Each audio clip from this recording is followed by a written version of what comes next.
Welcome, everybody, to the Hockey Think Tank podcast, brought to you by thehockeythinktank.com, a website for all players, parents, and coaches to go to get a little bit of education and a little bit of inspiration regarding the greatest game on the planet. What an episode we have for you guys here today. It is just the one and only Jeffrey J. Hulavecchio, Mr. Zoolander himself, and I. And we're going to have some fun in this episode, guys. We're going to have some real big fun in this episode. And this is going to be 10 questions with Jeffrey and Toph. And we have no idea what the questions are that the other person is going to be asking. I don't know if they're going to be hockey related. I don't know if they're going to be silly Jeffrey Lavecchio related. He has no idea what I have in my back pocket as well. And so we're going to have a little bit of fun with this one. Before we do get over to the questions, though, let's bring on that talented person of the podcast, the talent, Jeffrey Lavecchio. Vex, what's up today, dude? Oh, yeah. Excited to be here, man. I've had a pretty exciting day. Really? I know you and but I can't talk about it, which is really annoying. We got a lot of stuff we can't really talk I about. was just gonna say, like, we've got stuff we can't talk about the podcast. I've got something big in the works here that I can't really let the cat out of the bag yet. But today was a big day for this thing that I have going on. So it's been a really exciting day, and just a lot of different things are coming to fruition right now. I like that. I kind of feel the same way a little bit. Things like, and do you feel, I know for myself, it's a lot of things that, I put into motion a decade ago, and I've been working towards, even though maybe I didn't know I was working towards something like this, like I've been working towards it, and we always talk about delayed gratification and like just wake up, win the day, recover, go to sleep, do the same thing the next day, wake up, win the day, recover, rinse and repeat. And even though we know that, and we can look back on our hockey career, and that's why we ended up in the places that we did and we're able to play at the levels that we did, it's cool to see that happening in the business world as well, and stuff like that. Business ethics. I choose. No, man, that's why I forget who I heard say this, but somebody said there's like something to the effect of there's no such thing as an overnight success.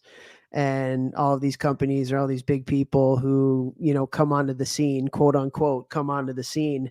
Like there's a lot of pain that happens typically before people, quote unquote, come on the scene. And so, yeah, man. And when it does finally hit, a lot of times, it makes it that much more gratifying knowing the trials and tribulations and ups and downs and everything that you went through.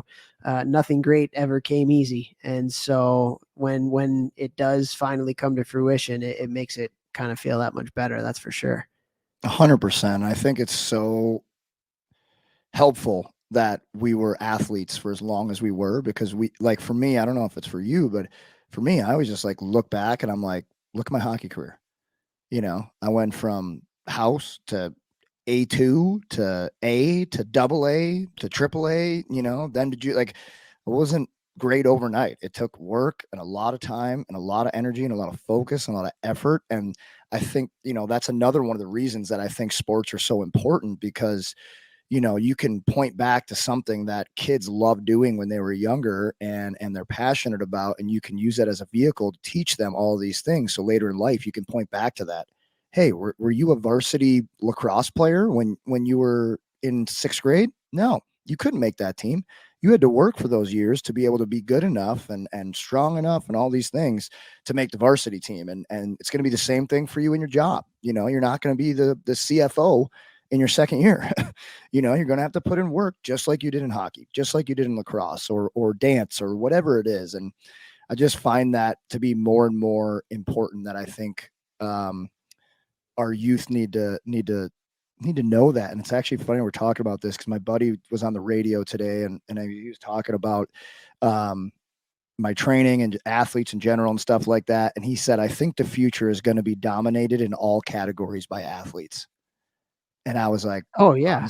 Honestly, I 100% agree, because the guy interviewing him was saying, it seems like kind of kids are like going real hard one way and real hard the other way. Real hard, like don't want to do anything and down and all this stuff. And then the other side is like super driven athlete type of people. And I know which camp I want to put my child in to teach them all these life lessons, Yeah. Yeah. What is it? You said something earlier, and I thought of that guy from Saturday Night Live way back in the day. You're good enough. You're strong enough. And gosh darn it, people like me. You ever see that skit? Is that Will Ferrell? No, it's not Will Ferrell. I forget who it is, I'm but it's embarrassing like right Stuart now. Smiley or something like that. He's like, Yeah. he's looking in a mirror and he goes, "You're good enough. You're strong enough or smart enough. And gosh darn it, people like me." I drive a Dodge Stratus. I could do 50 push-ups in 10 minutes. You know what's interesting in what you're talking about here? I wonder if the difference between the side of people who kind of go and like really work hard at something versus the ones that don't. I think a lot of that has to do with finding your passion. I think the people who go after something, they find it what it is that they love to do and find like the group or the culture that they like to be a part of. And then it's like they're gonna go all in.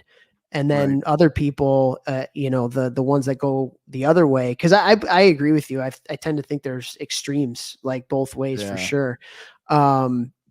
It's they haven't found their passion or they lost their passion because of some reason, overbearing people or whatever it may be.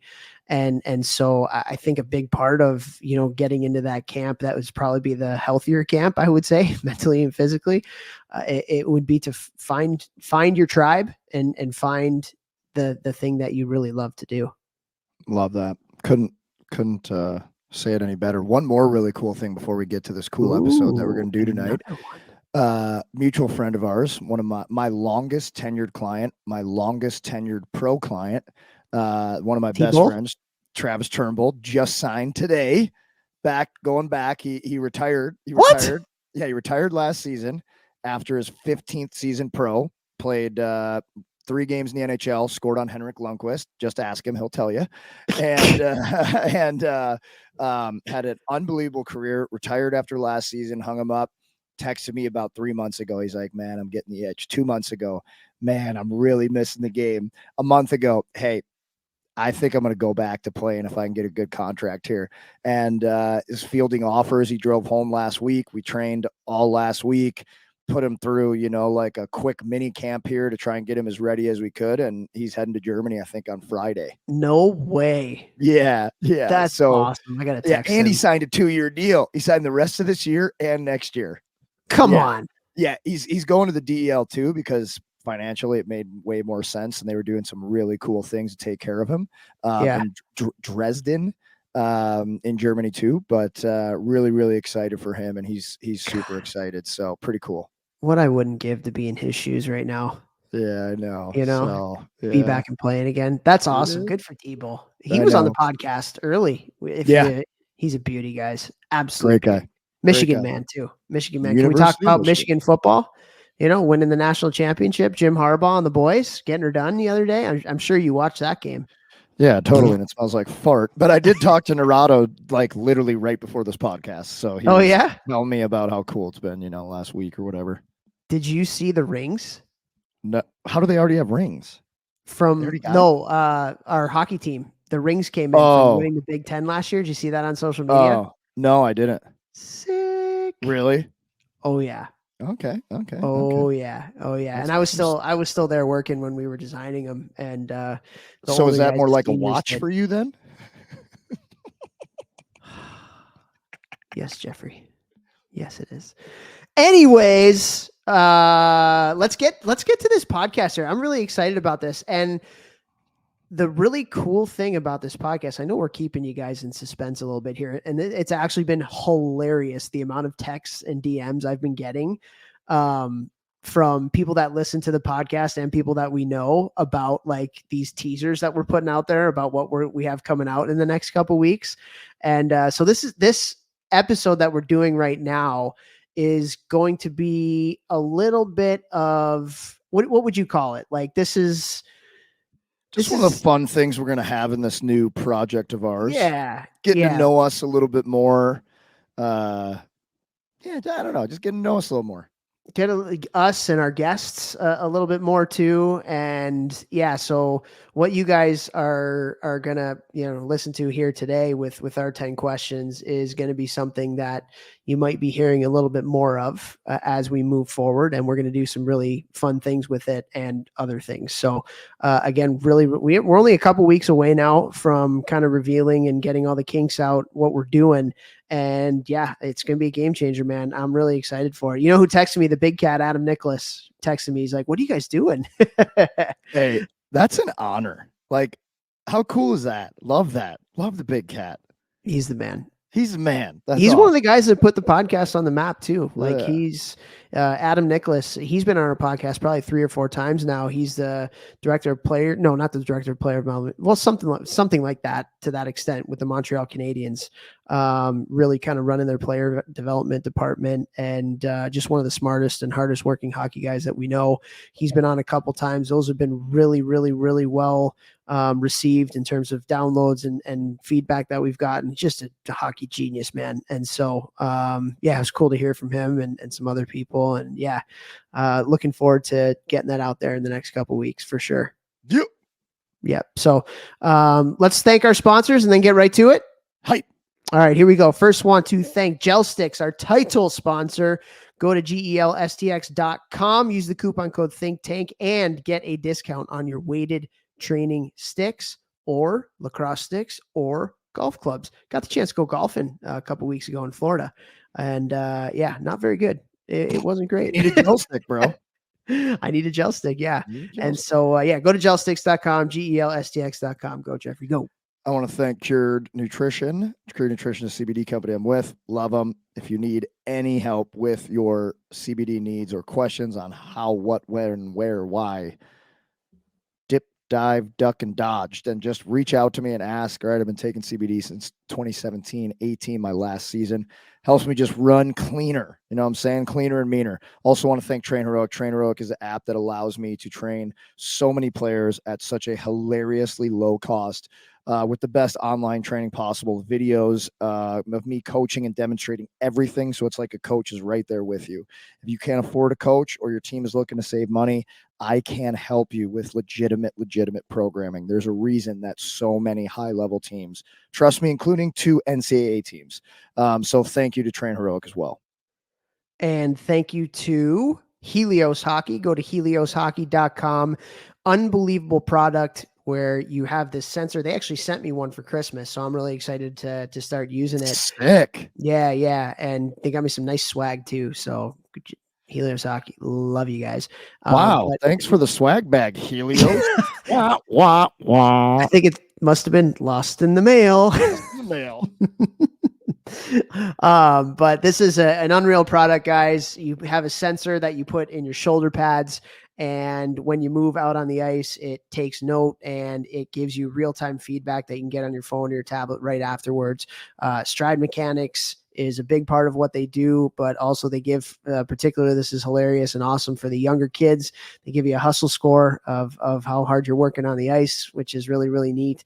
But the game changer with this is it cuts your shifts up for you right after you're done playing. It syncs up with your camera, whether it's live bar or whether it's something that you're holding with your hand, and cuts your shifts up. What an unbelievable time saver for anybody. I would have literally, when I was younger, if I had this, that's like all I would have done. It was like watch my shifts all day, every day, and then watch NHL.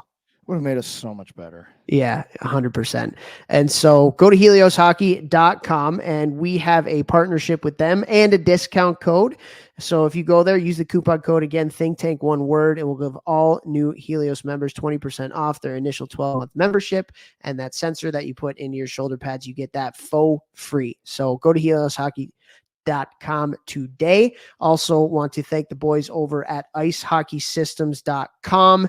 the best website out there for all your coaching education needs.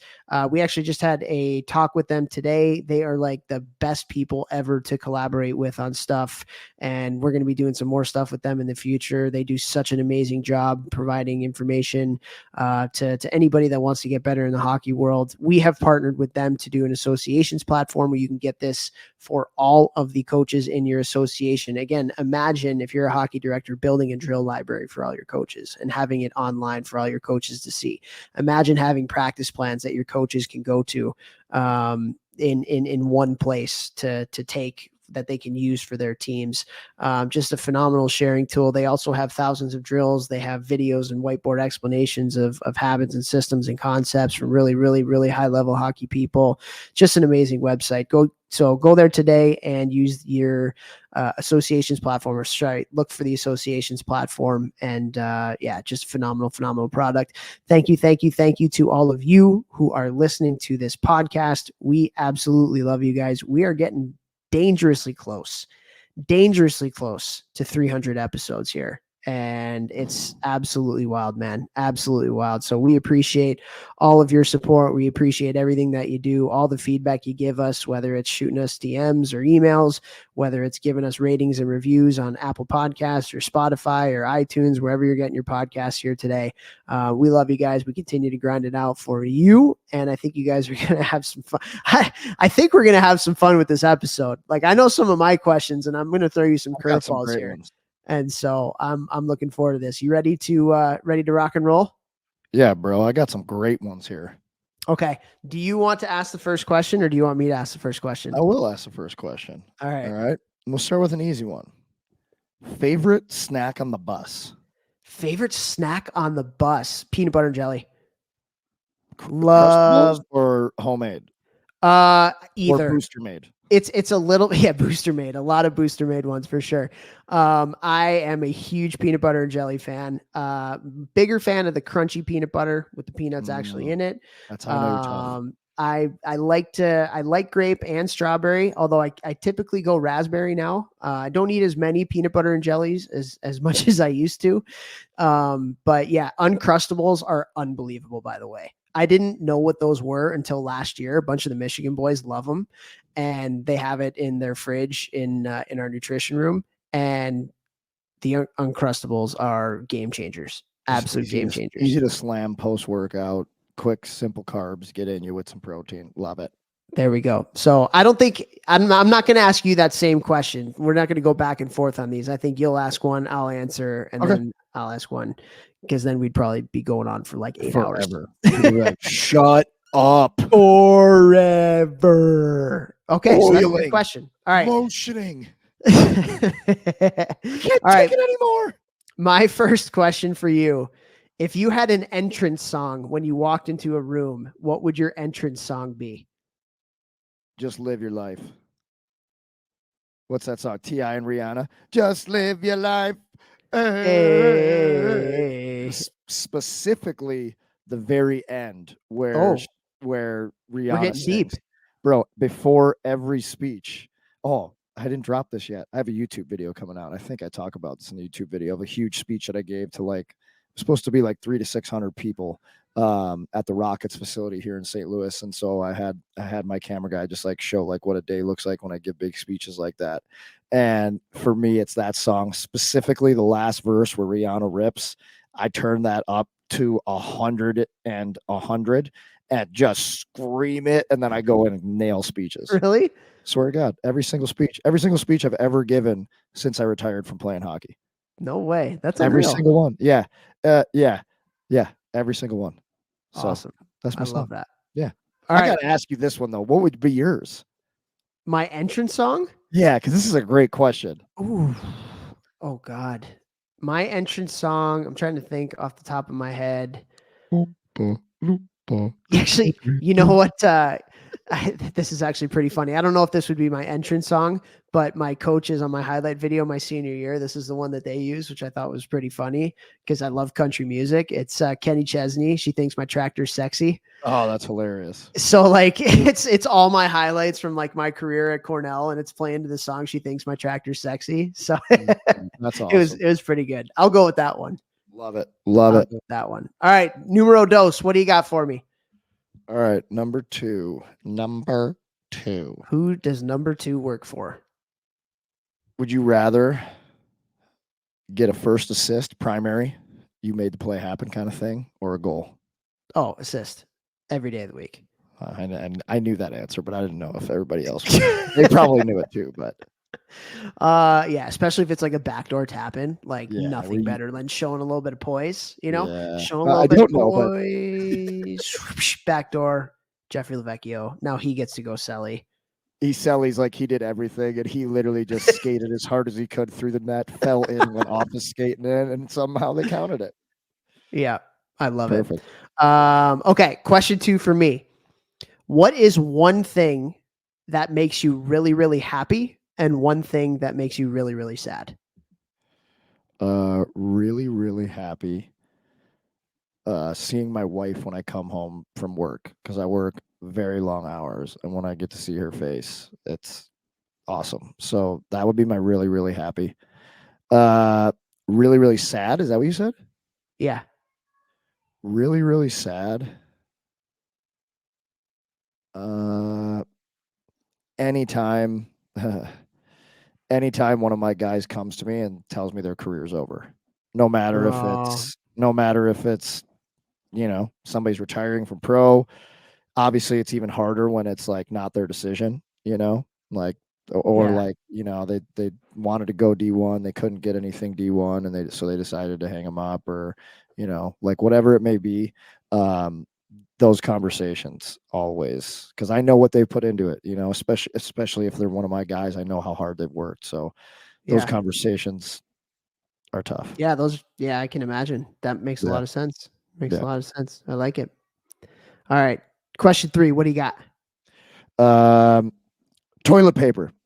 Are you a guy who's, when they put the new roll on, are you toilet paper flap on top or toilet paper flap on bottom? Top. Yeah, thank God. I was going to piss on you as a I question. feel would I have lost respect from you if it was Dude, the other way? I know that there's people out there right now that feel as passionately as I do. If I sit down to a toilet and I reach over and I got to pull from the bottom, I'm an unhappy human. That's my really, really mad. Because I'm like, this doesn't even make sense ergonomically. I don't even know where this stops or starts. Why did anybody put the TP under? You know what? You know what's really funny? We were having Em and I went on a I don't would you call it a double date when you're married for as long as we have, but a couple friends of ours when we were in Michigan, she was in M sorority and they live near us in Michigan, and they're hilarious people, absolutely hilarious people, Katie and Drew, and the conversation went to when you go number 2, do you crumple the toilet paper or do Oh, you fold the toilet paper? I'm And a, I'm a, I didn't even know that was a thing. I had never heard of that before. wow. And so We they had a asked me big the question. discussion. And I was like, honestly, I have no idea. I'll tell you the next time that I have You to don't go. know what you do. That's a lie. You were embarrassed because everyone No, at the table must have been the opposite of dude, you. I'm talking about it on a podcast in front of thousands and thousands of people. Yeah. You think I was embarrassed in front of 4 people? I'll tell you right now, I'm a reformed crumple upper. I don't do that. I'm a folder now. Really? Used to, whoa. My mic keeps going up and down. I don't know what's going on here, but used to be a crumple upper. Freshman year, Western Michigan hockey team took a vote. We went through everybody. What are you doing? What's your wiping style? And Really? we went, who stands up, who stays sitting down. Like we went and That's a big one too. we just asked, and I was like, whoa, there's different ways to do this. How am I just finding this out? Try some different styles. For the listeners out there, I'm a folder upper now. So you switched. I switched. I am no longer. And it was a that crumple upper. conversation that made you switch. It was because I just thought there could be holes in the crumple style. Like if you get a bad crumple, I mean, we know what's happening there. But if you fold it, you know that there's layers and you have protection. Okay. Yeah. I am a crumpler apparently. I knew you were a crumpler. I knew it. You got in my good graces. You got in my good graces with the TP on the top, but you lost some respect points with the crumpler. But if you never tried folding, I do suggest give it a fold. Give it a fold. Okay, Give I'll it a give it fold, a see what shot. happens. I'll Okay. give it a shot. I'll give it a shot when I change my baby's next diaper too. We'll see how There you that go. goes. Oh my God, that just seems so much safer. If you're I'm wiping a I'm a baby's butt, folder with that. I'm a folder with the baby's so butt you're a for sure. folder with your daughter, but you're not a crumpler, a folder for yourself. Take care Correct. of yourself. Take care of yourself. I Okay. guess so. All right, let's move All on. right. Was that your question? I don't I don't even know remember. how we got there. Oh, your question was the toilet paper above or On the below? top or the bottom. And then you Yeah, went to yeah, yeah. crumple or fold. I did. Okay, my next question. This is a kind of a funny one, and I got this from Matty Thomas, my hockey think tank guy, and he said, "Would you rather fight 100 duck-sized horses or one horse-sized duck?" Oh, this is a great question. Would you 100. rather fight 100 duck-sized horses or one horse-sized duck? Hmm. Horse, so a duck. Ducks are mean. They got they got big beaks, but they don't got arms. They don't have arms. So like you They could got probably wings though. they got wings, but you could probably bob and weave around their non-arms, but they can fly. So that's because they can fly, I think that trumps everything else. Even though 100, your odds are not good at all. But I think that if you could somehow jump onto the 2 horse-sized ducks and ride them away from the 98 other horse-sized ducks, I think that you got something there. So you would just have to find a way to do that. So what's your answer? I'm choosing the 100 duck-sized horses. You're going to fight the 100 duck-sized horses. Correct. Got it. Yes. Okay. Yes. Actually, funny story as it relates to this. I think I might have told this one before, but the gym that I used to go to, so I was just scrolling Instagram at one point, and there was this hilarious video of this goose that was like chasing people around a parking lot. Hilarious. Have you seen that? There's like I've been the person in the video, man. Yeah, Walking home from Stevenson. yeah.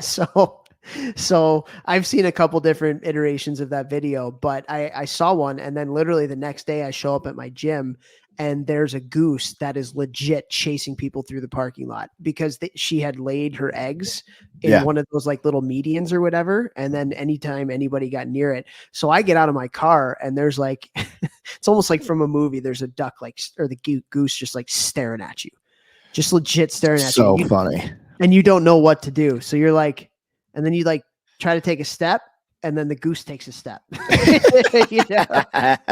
then He's just in slow-mo. And then you try to walk, and it's like, and she like goes nuts or whatever. And then so I went back to the Instagram post. So finally, eventually, I like walked way around a different way to be able to get to the front door.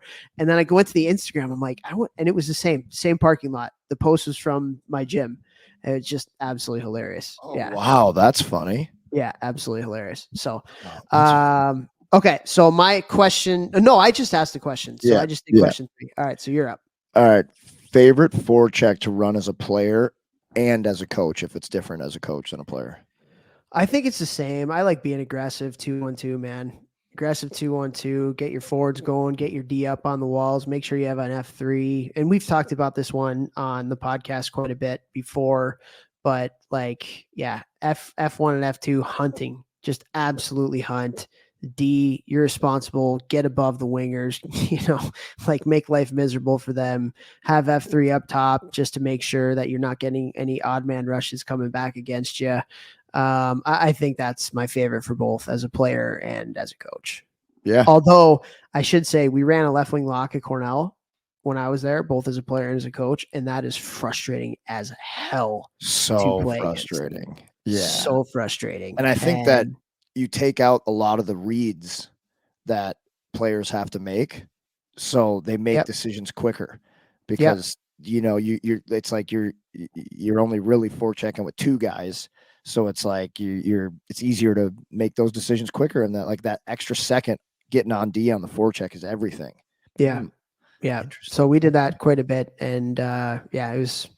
We got a lot of zone time from a lot of turnovers from and to be honest with you, like just in terms of habits, concepts and stuff, there's not that much difference between the 2 forechecks. They're both ultra aggressive. They both get above the wingers and makes life miserable for the wingers. Just in one, you're kind of trying to force them up one side, and it's a D and a forward that are above the wingers, and the other one, it's they can go either side, and the D are both above the wingers, and so there's a lot of similarities between the two. Obviously, some differences, but at any time you can be aggressive and try to create turnovers and get some more zone time. That's a forecheck that I'm about. I would imagine you are too.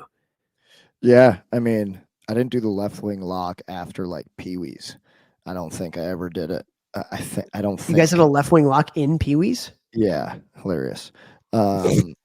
Yeah, yeah. But I think like just saying that, I love like pro hockey, and it's all about winning, and it's not like about development in games. It's literally only about winning. I think I would want to do a left wing lock, but not be the guy locking. I'd want to be FM always, always FM.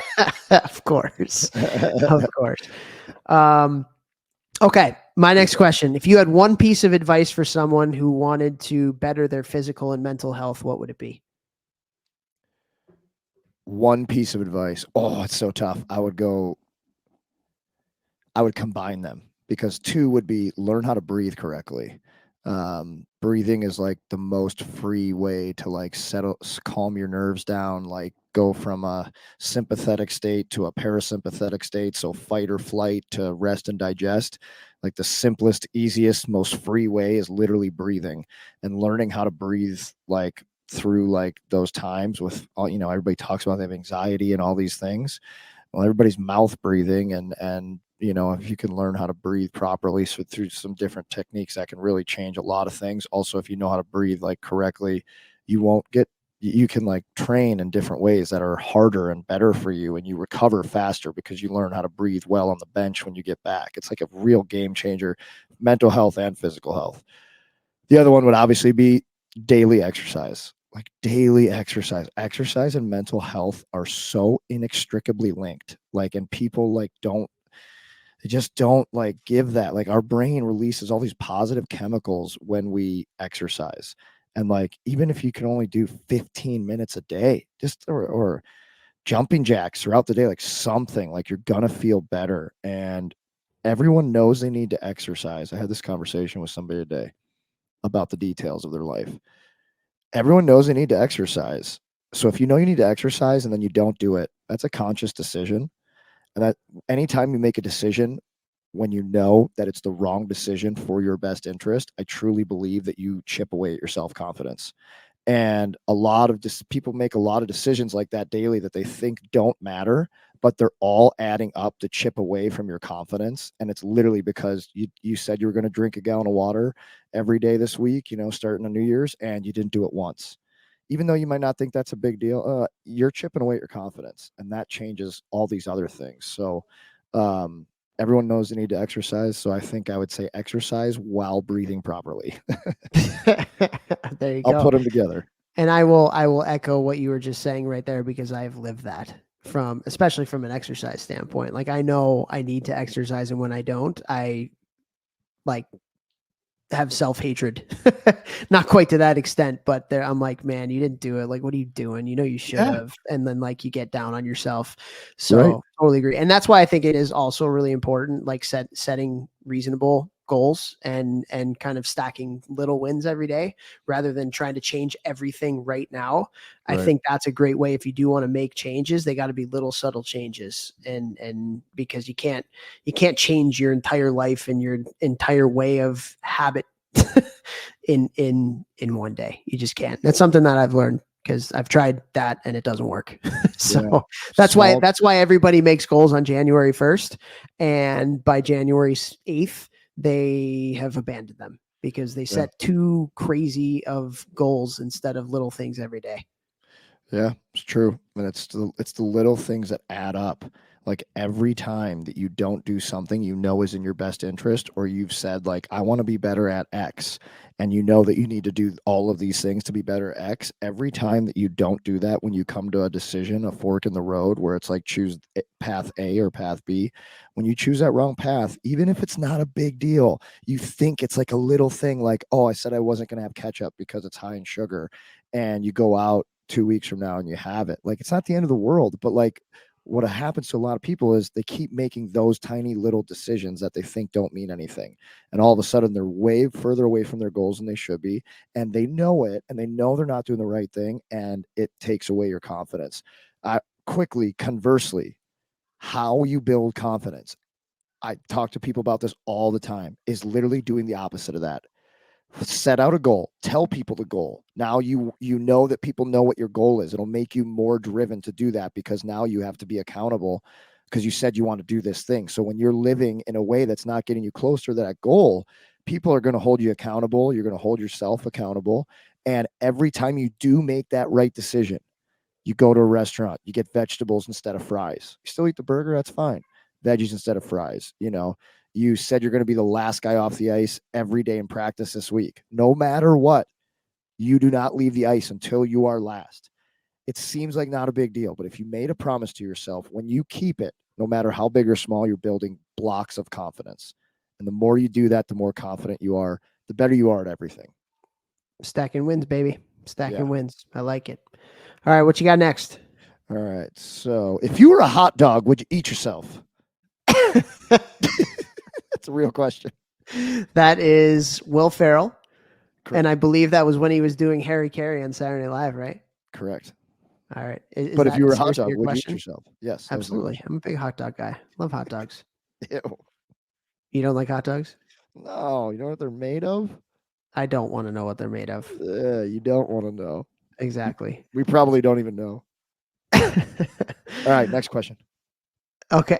Okay. So that was actually all right. Real question, baby. Okay. I got a question for you, a hockey question.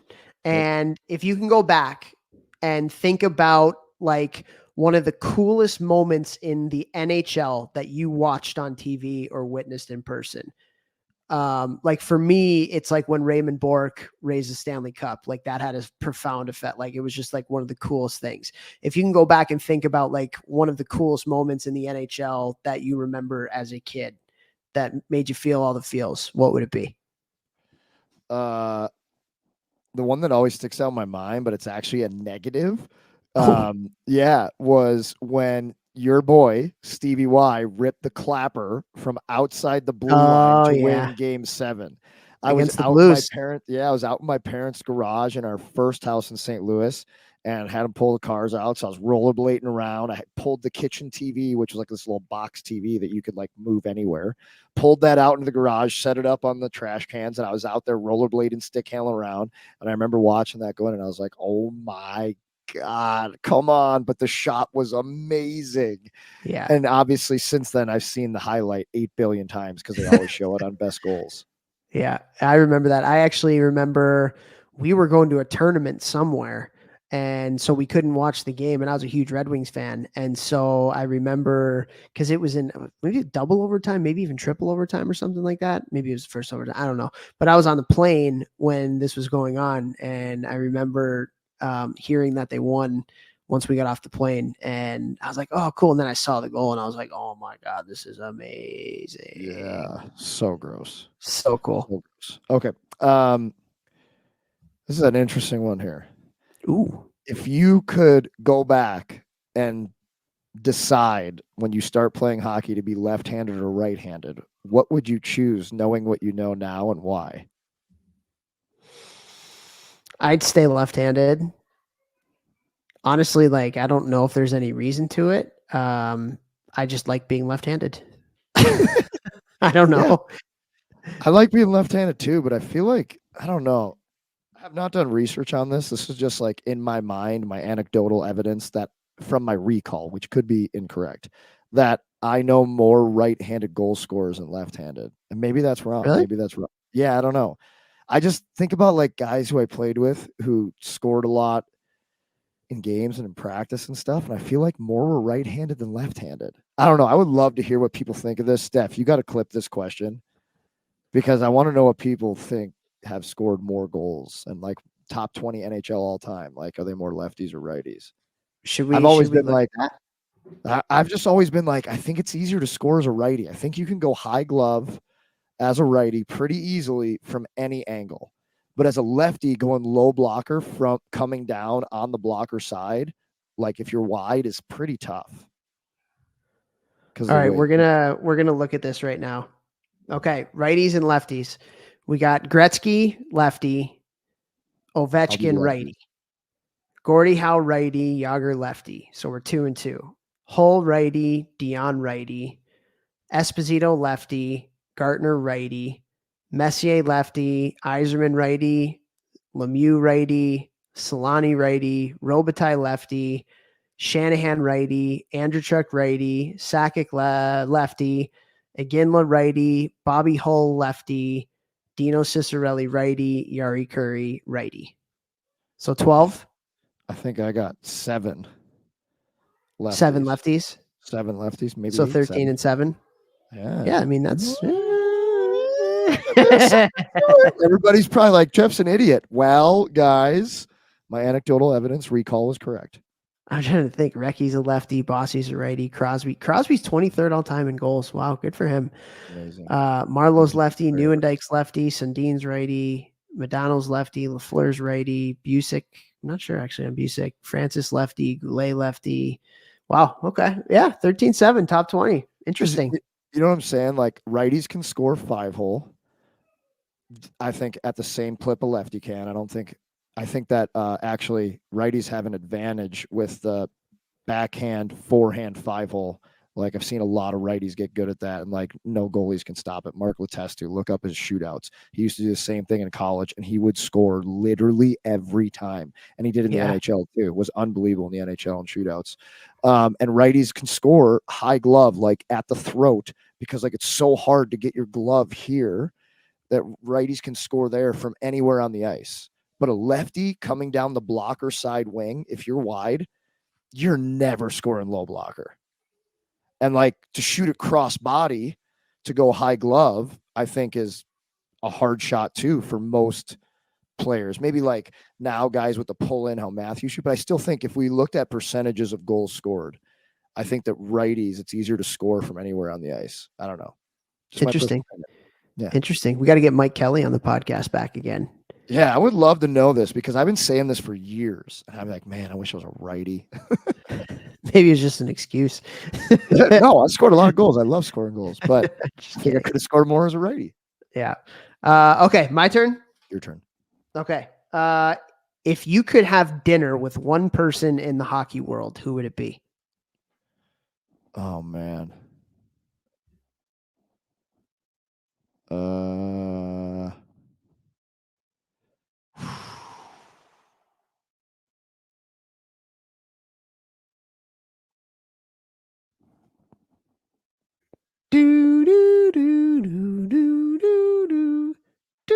Probably Mike Hastings. Really? Yeah, probably. Wow. Interesting. I like that though. I really like that. Yeah. A coach you butted heads with, a coach that didn't always agree with what was going on, but have respect for the fact that he made you better. What would you want to ask him? Just talk to him. I don't know. You know, what did you see in me? What, like, obviously I think he must have thought something was there to spend as much time as he did, you know, like treating me the way he did. Not like in like a bad way, just like being hard on me, you know, and not in like it was pretty tough. And he alluded to that when after I signed in the NHL, I emailed him and I said, you know, loved my time in Omaha. Like it made me who I am, and I appreciate everything you did for me and stuff like that. And he said something like, yeah, I was harder on you than most. So, though it's saying like if a coach isn't hard on you or like isn't talking to you, they don't care. So I don't know that, but just also see if his philosophies have changed at all in his approach, just because like his approach worked back then. Still does. But I've heard his approach has changed a little bit. So I'm interested to see if he's still coaching the same way that he did in Omaha, because it's different than juniors is way different than college, you know. I think you can coach way harder in juniors, and I think you probably should, honestly. And I would just like to see, you know. I like that. Interesting. Yeah. Okay. So Okay. I'm really into psychology of coaching, and even though maybe there were times I didn't like the what I know now that he was doing. I personally think that there is a better way, and I would be interested to know if he's still doing it. But that's how almost all coaches did it that way back then too, Yeah. right? And Yeah. like that's how it was. And I think I just how I feel like I think that not full gas pedal on that, and maybe like that when it's needed, and connecting more on different levels with each individual on a team, I think gets even better results than that. So I would want to know where he's at now, because if it's still working today, like that says something. That says something if you have success for that long. Well, to see what he's done with Wisconsin this year, I mean, they were last place in the Big Ten last year, and now they're a top 5 team in the country Yeah. in 1 year. That's insane. Yeah. It's absolutely insane. So, wow, interesting. I like that. I actually really like that answer. Nice. Yeah. All right. So, hold on. We're on question 7 out of 10. Game day routine. What was it? Take us from waking up to start of the game.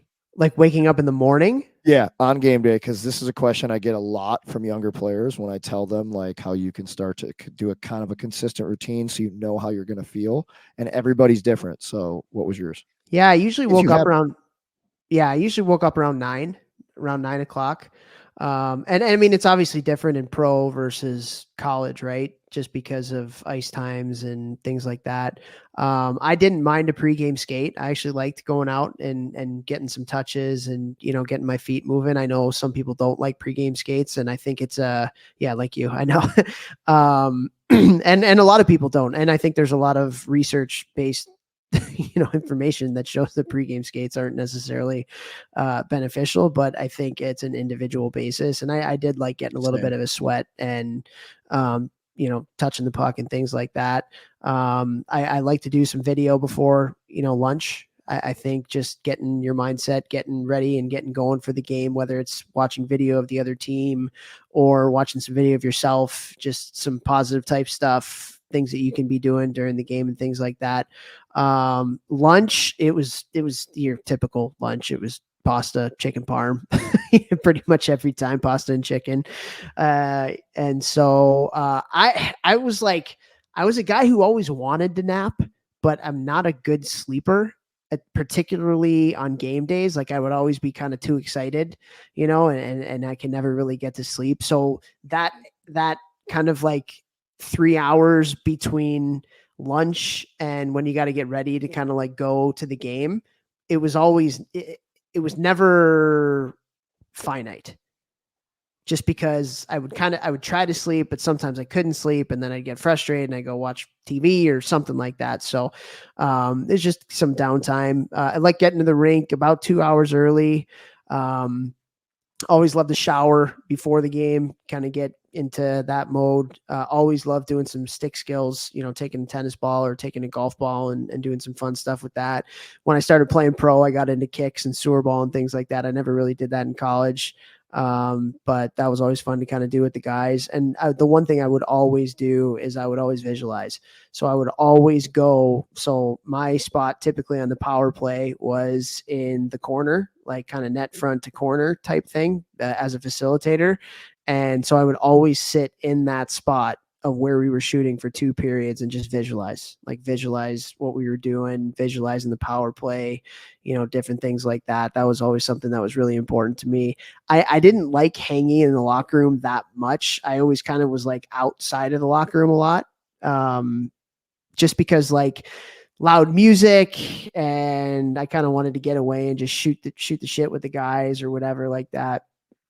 And so I spent a lot of time. I was one of those guys who kind of came back into the locker room, at whatever point it was where it was like, all right, it takes me 10 minutes to get all my stuff on. I'm coming in at 10:15. Same. Yeah. Cause I would be out visualizing or like talking with somebody else, like a teammate or something like that. And then coming in, I liked it that better anyways, but yeah, that's kind of my routine. Love it. Yeah. So do you want to give yours? Oh, it's so long. We'll be All here right. for an hour. Yeah. All right, we won't do it then. Maybe that'll be an Another time. episode. Yeah. A full episode. Okay, my turn. This is Or on actually our really. new wow. What's that? Or on our new wow thing. Oh, our Right. okay. Okay, this is a hilarious one. So I'm going to give you this question and I'm going to tell you why I'm asking it. So, on a scale from 1 to 10, rate yourself on how weird you are and why. And the reason why I'm asking this question was hilarious because I can't even remember what it was that I did, but it was earlier today. And Paige, my 6-year-old, was like, "Daddy, you're really weird." And I kind of looked at her and I was like, I actually like that. I think it's good to be different. I think it's good to be weird. Everybody's weird in their own way, you know? And so that's kind of how I got the idea for the question. My 6-year-old calling me weird. What But up, anyway. Paigey? Super weird, man. I think I'm super weird.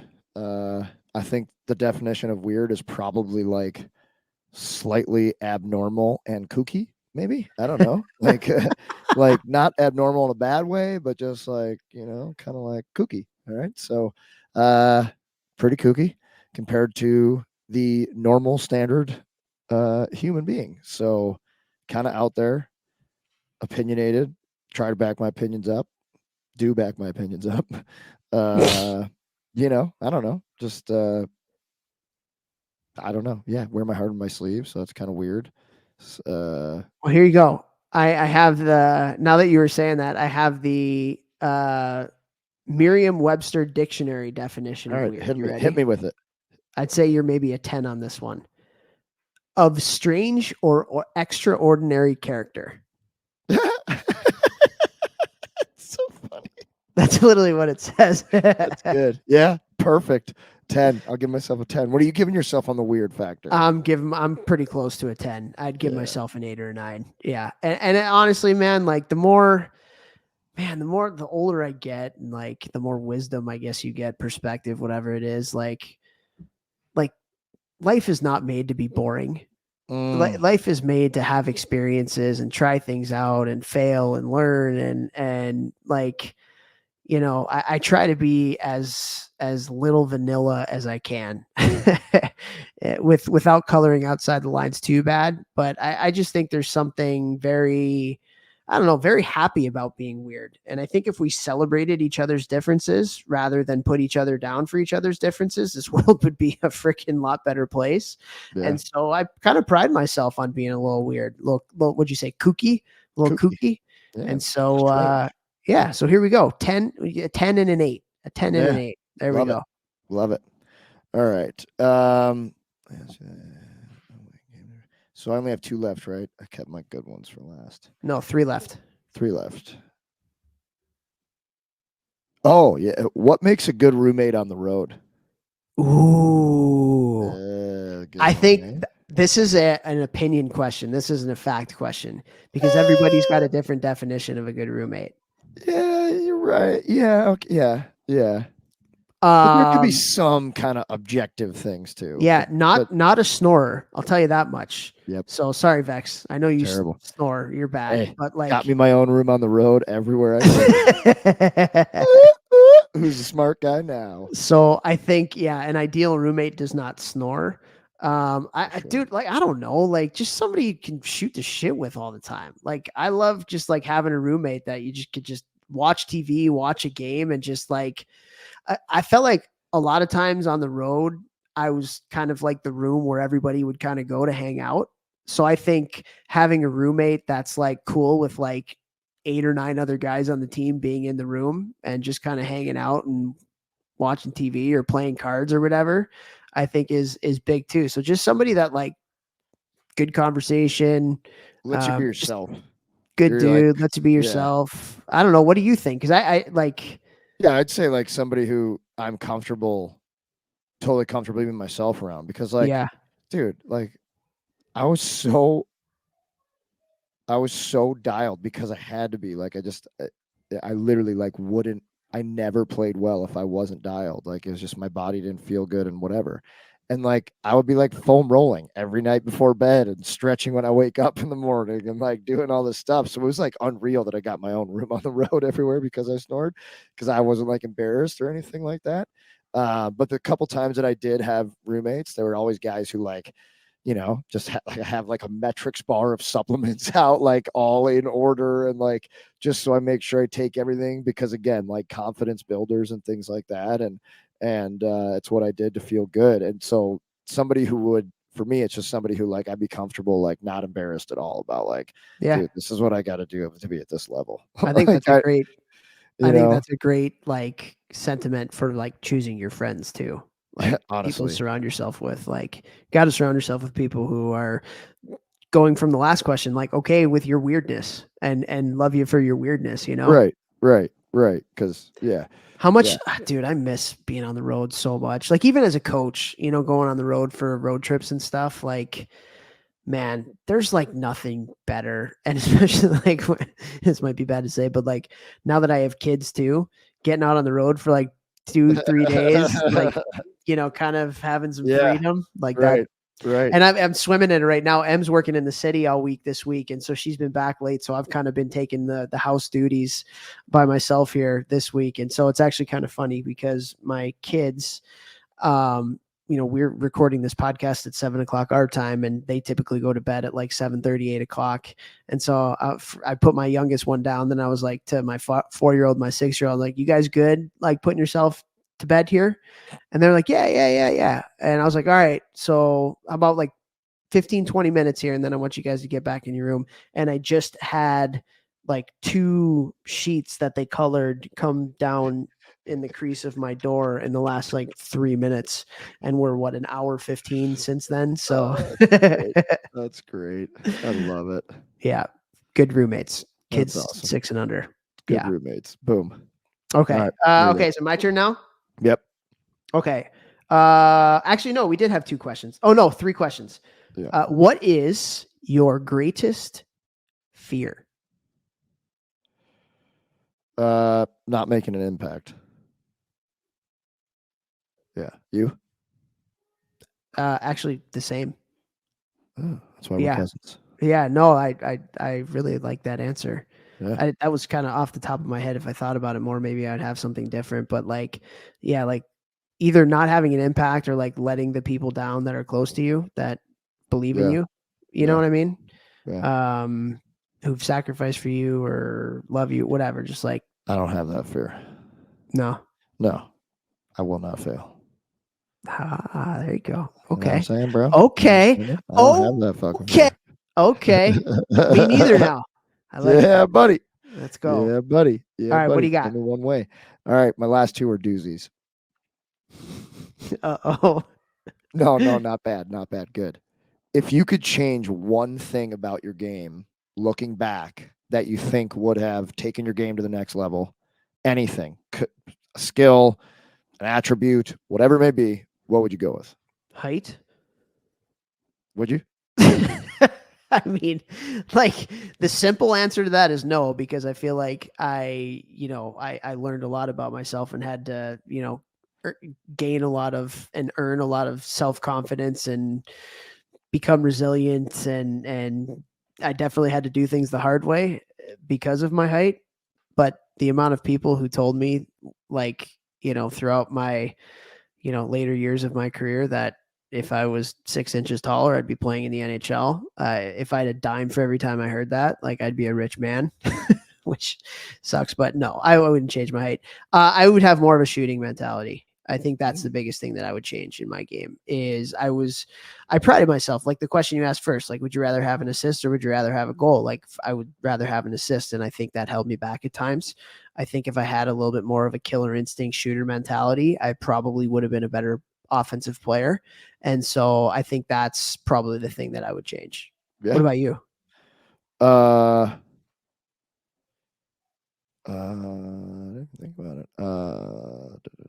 Probably, well, not having concussions, like fixing my brain. That's like the easiest one because my career is probably way different if that doesn't happen. But that aside, like looking back at like just my game, probably like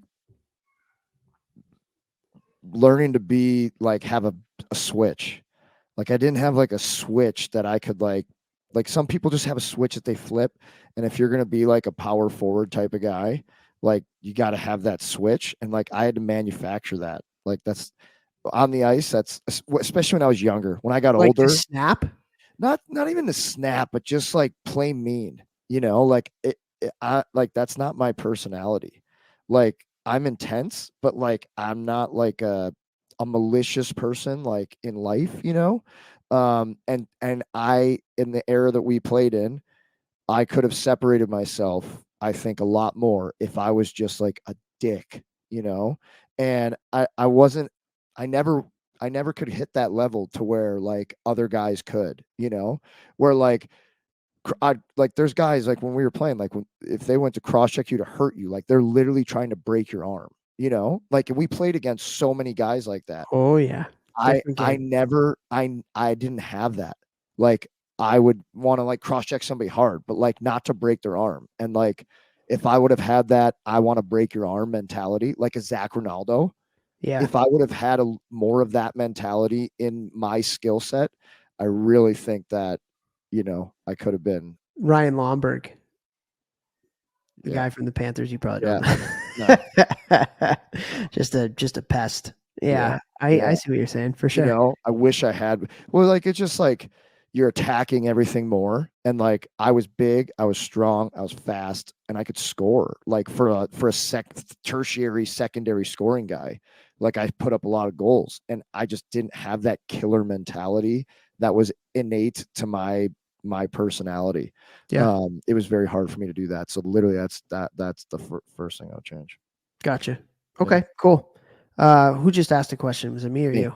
It was you. Yeah. Okay, so it's my turn. Choose right now. So we got two more, or I got two more. You got one more.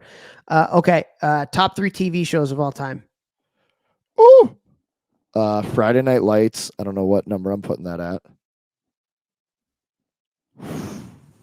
The Office.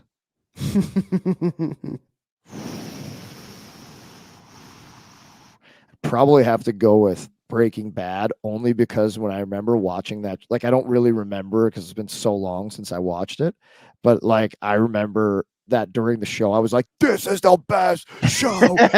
Oh my God. What Heisenberg? What? So I think those would probably be the top three. How about you? That's a great question. Top 3 TV shows of all time. The Office for sure. 24. Remember that show 24? Jack Bauer? Same. Yeah, Yeah. good show. We used to play a game too all the time, and then it got to like people who were not in the room with us. We'd play a game house. You know how every commercial break it would be like do do do, and it would show the time. Yep. We would all guess what the next time would be after the commercial break. That's hilarious. And then like if somebody got it, it was like, oh, it was so awesome. We one winter break. I think it was my sophomore year at Cornell. And you know how during winter break, when you only have hockey and you're not going to class, there's just like so much downtime. Yeah. So we literally went through an entire, it was DVD box set, back at the time of 24 in like 4 days. Unreal. Like 6 episodes a day. Like unreal. just, yeah. We did that at our apartment. It was me, Maddie Claxon, Dave Krisky, and Tyler Ludwig. We did that with like Lost, and like those guys were all in the business school, and I was exercise science major, so they had the same schedule, and I didn't. And I'd be like, "Don't you guys go to the next episode until I get home?" I get home, there's 3 episodes past me. I'm like, "Are you kidding me?" Ludwig yells, "Suck brick, kid." So funny. Home Alone, another good movie there. Great. But yeah, I would go. Yeah, I would go Office 24. Office 24. And for me, I know you're not a huge fan, but Ted Lasso. I love that show. Yeah. I absolutely love that show. First season, unbelievable. Unbelievable. Yeah, man, it hits the feels, man. I'm an emotional, touchy feely kind of guy. And I love that show. So those would be my 3. Okay, here we go. We have one more question remaining. We have one more question on the clock. Listeners, have something to say right now. I'm trying to bide time because Jeff's microphone is working. We're back. All right, there we go. Stupid thing. Get this thing fixed. God. All right, last question. Okay, I saved my best one for last. Do you ever want to coach again? Why or why not? Yes, Why? because I love it. Yeah. Oh, maybe where? Who? I don't know. I'm not Ideal. sure. Ideal.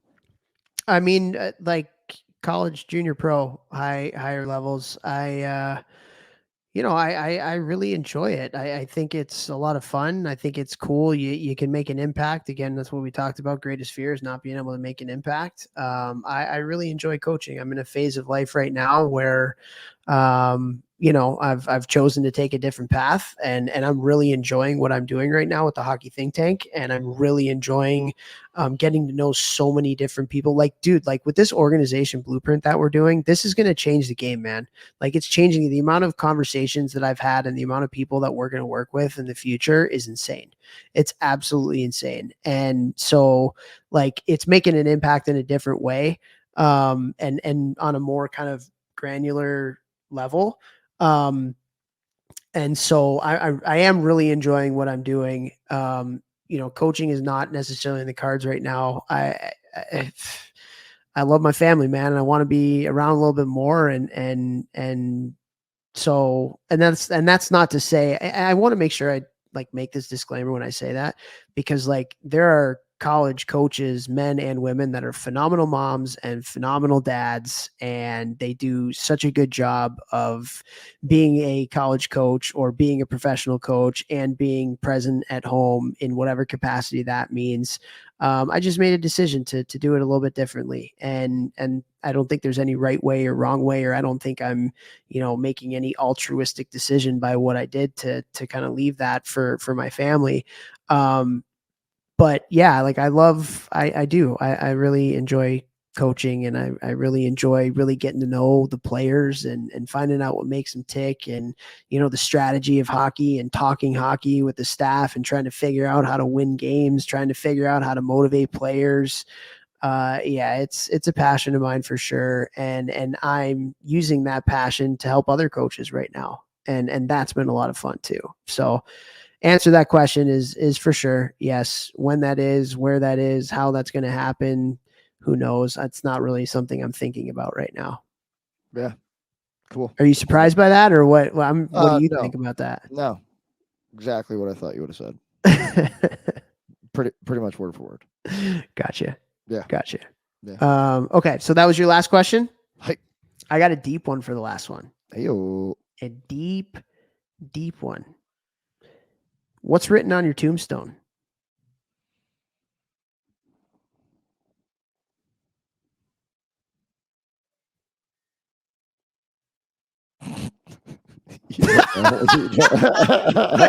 He's trying to be serious, and then all of a sudden something comes in his head that's like Hey, okay. You know what? This is not a political statement whatsoever. This is just a self statement. Some people aren't going to like it, but the first thing that came to my head, I have to be honest with you guys, the unvaccinated legend.